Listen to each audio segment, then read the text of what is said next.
Guys, Jane here, and today I want to talk about genre. And I kind of want to talk about what genre is and why that's important. Most people who are readers, and if you're going to be a writer, you absolutely should be a reader, have some kind of genre that they're really drawn to.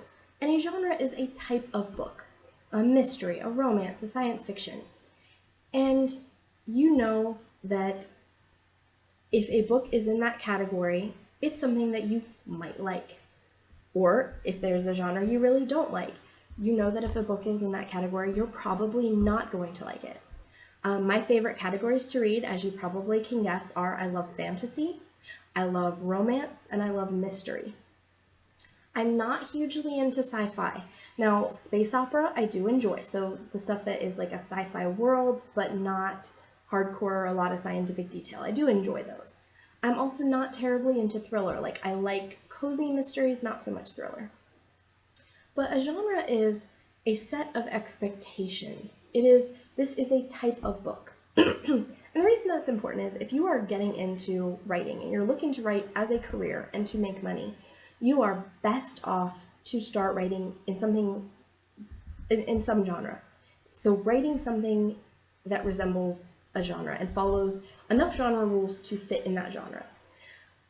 You can tell whatever stories you want as long as they fit in the framework of a genre, and you're still going to be okay.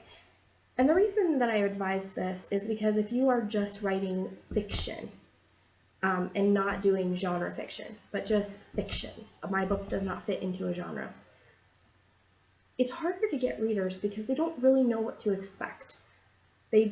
There's this book, and it might be a great book, but it's not well defined for them, and they don't really know what they're getting into. Whereas I know if I am picking up a cozy mystery, here's what I know. I know there's not going to be graphic violence. There's not going to be graphic sex. There is going to be a detective who is not of the police force investigating. There's probably going to be a romance in there. And in the end, they're going to solve the mystery. If I'm reading a romance, there is going to be a couple that meet.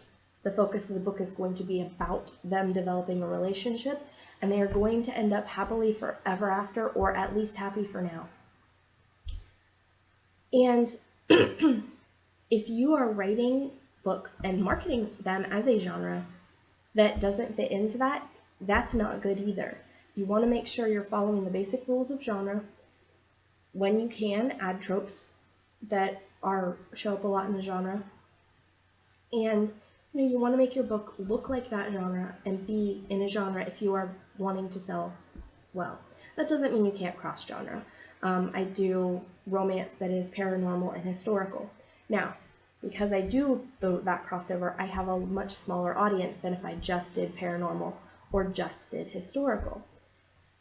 When you get into things like deciding what kind of books you want to write, genre is pretty important. Genre is a good way to look and say, okay, these books, if you're trying to sell a lot of books, you can tell from genre what is selling. If I write a book in a genre that is selling, I'm more likely to sell large numbers of it than a very niche market.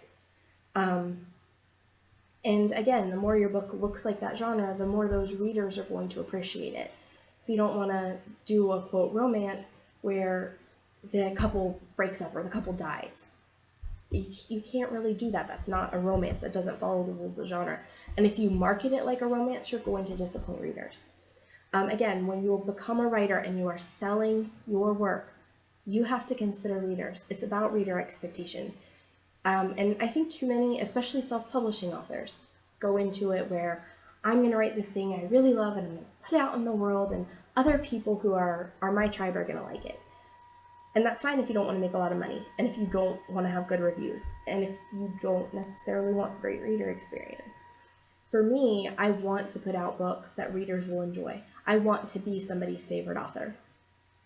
I want somebody to read my book and go, this is amazing, I'm going to read other books. Because that's what I do. I find an author who I love and I read everything. I read their, like if it's in a series, I'm actually reading the most recent Laura Levine, Janie Austen mystery because I love her series. I've read every one of the Janie Austen mysteries, and the new one is out and I'm all excited. But that's how how readers are. They want to find a person in their genre, writing stories they want, and they want to read a ton of them. So especially if you're in this to Big Buddy. Sorry, I've got bronchitis, so I'm a little bit stuffy today. Read the books in your genre. What are people doing? Can you do something similar? Write your book. Follow the tropes. Be a book that is in that genre. Market in that genre. Have the same cover as the books in that genre. The more that your book looks like a genre, the easier it will be to sell to the readers who, assuming you follow the rules of that genre, are really going to enjoy it. If I pick up a book that I think is a space opera and it turns out to be military sci-fi, I'm not going to enjoy that book. But if I pick up a book that is a space opera and it's a space opera, there's a good chance I'm going to enjoy it. It may not be my favorite, but I'll at least have a good reading experience. I'm not going to leave you a 1-star review if you follow the tropes of the genre and if your book is about what I expect. Even if it's cookie cutter, even if there's nothing super original, and I'm not saying anybody should write unoriginal books, but I am saying, if I go pick up a Harlequin, I know what a Harlequin is. And as long as the book that I read is a romance and a Harlequin, it's going to get at least a 3-star from me because it followed the rules. It was a good experience because that's what I expected to get when I picked up a romance and when I picked up specifically a Harlequin, which, for those who read Harlequins, a lot of them are pretty similar. They're pretty formulaic, and that's fine. That's why I'm reading them.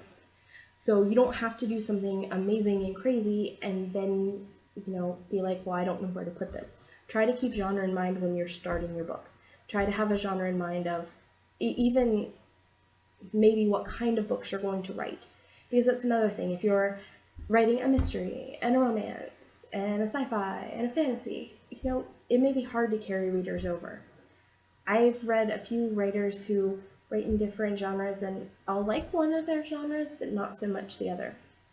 Because they're different, and I may not like a certain kind of story, but I like the writer's work in a different genre. So consider that for branding, that you want to have a genre that you write in, preferably a subgenre too. The people who are making the most success are writing books that are in a genre, writing multiple books in that genre, and writing books that at least have some of the tropes that appear in that genre and they look like that genre. People who are killing it in romance, boy meets girl, they fall in love. The story is about them falling in love and everybody has a happily ever after. A lot of times ending in some kind of marriage or first baby scene. Follow the rules. And I know people don't like to hear that. People want to do, a lot of new writers especially, want to do something new and different. New and different is fine, but you're probably not going to make money with new and different. Instead, try to see what story you're writing and see if you can put it into a genre. If you're trying to tell a complicated story about social injustice, can you put it in a secondary fantasy world? Would that still work? Would it get your message across better because then it's subtle and you're not hitting people over the head with these are terrible things? Do you have a character who's going through personal growth and maybe goes through something hard like losing her mom that you could put as a subplot in a romance and, have the guy be supportive and have that be part of how they fall in love? Maybe he's even the nurse that was caring for her mom. Or the doctor, even better, doctors are hot. There's a lot of different stories you can tell within the confines of genre. So don't feel like you're limited just because you're writing within a genre. Genre are a set of skeleton rules that you need to follow to make a book what it is. But you can have other stuff in there. I try to explore things like, the value we place on appearance. How people feel about themselves, self-worth, looks, things like that in my books, because those are important to me, but I don't want to make a book that is about somebody being ugly and wanting to be different and having to deal with how they feel about their body. Instead, I'm writing things like a romance with a guy who's a soldier and has an amputation. He's not perfect and, he still finds love even if he doesn't feel great about his body. Or, I have a book, Wedding the Widow, where the guy was also an amputee and his girlfriend left him. And a new woman comes into his life and they fall in love and, you know, they meet. The story is about them falling in love, but there is the secondary subplot of, you know, his leg and how he feels about it and the woman who left him because of his leg and how he feels about his own body. It's something I love exploring because I'm a big girl. You can tell from my videos I'm overweight, and even though I am in Weight Watchers, I'm trying to get that under control. It's a slow process. I have polycystic ovarian syndrome, and weight loss is very, very, very slow, like a half a pound a week if I'm lucky. So, you know, I've always been heavy and it's affected my dating relationships. But I can explore things like self worth in books, even if they're in a romance genre, even if, you know, people aren't picking up the book to learn about that journey. They're picking up the book to read about characters falling in love. And it's okay if those characters are imperfect.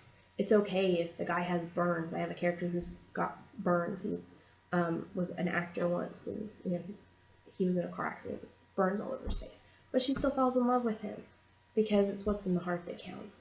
And he learns that. He gets his self-worth later in the book because of that. So, like I said, you can tell the stories you want to tell. You can talk about what's meaningful to you. But if you want to sell a lot of books and get that message out, try to do it in the confines of a genre. So what do you guys think? Have you written in genres? What genres do you like? What genres do you read? Tell me about it in the comments.